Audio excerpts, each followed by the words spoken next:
హితేష్ గారు చెప్పండి.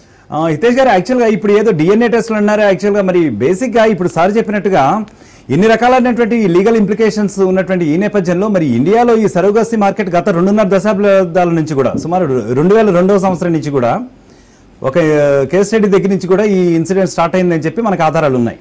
సో మరి అప్పటి నుంచి కూడా ఇది ఒక వ్యాపారాత్మక ధోరణిలో విస్తరిస్తూనే వస్తూ ఉంది కాదంటారా? అసలు మీరు చూసినటువంటి యాక్చువల్గా ఇదేంటి?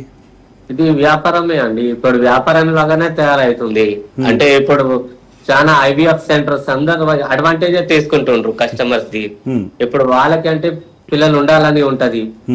ఇప్పుడు ఏదో మెడికల్ ప్రాబ్లం గురించి వాళ్ళు వస్తారు.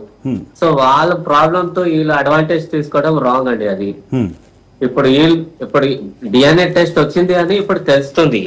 దీని ముందు డిఎన్ఏ టెస్ట్లు లేకుండే అప్పుడు ఎట్లా తెలుస్తుంది? So they were only taking advantage.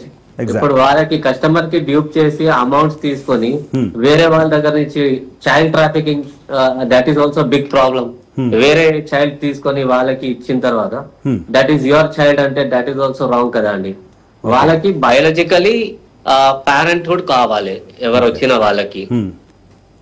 So it is very problematic అండి. అంటే హితేష్ గారు ఇక్కడ ఒక మాట చెప్పండి. ఇక్కడ ఒక మాట చెప్పండి. యాక్చువల్ గా ఏదైనా కానీ వైద్య పరిచర్య అనేది ప్రారంభించినప్పుడు కొన్ని ఎంసీఐ గైడ్ లైన్స్ అనేవి ఉంటాయి కదా. మెడికల్ కౌన్సిల్ ఆఫ్ ఇండియా కానివ్వండి, ఈ రకమైనటువంటి కొన్ని చట్టపరమైన నిర్దేశనాలు ఇప్పుడు సార్తో అదే డిస్కస్ చేయబోతున్నాం మనం కూడా. బట్ ఆ గైడ్ లైన్స్ ప్రకారం మరి ఎందుకు ఇంతకాలం కూడా ఇది అవ్వలేకపోయింది అంటారు? ఇప్పుడు గైడ్ లైన్స్ ప్రకారం ఇప్పుడు సరోగసీ ఎవరికి ఇస్తారంటే ఇన్ కేస్ మెడికల్ ప్రాబ్లం ఉంది అంటే they will allow surrogacy. Otherwise surrogacy is not allowed అండి.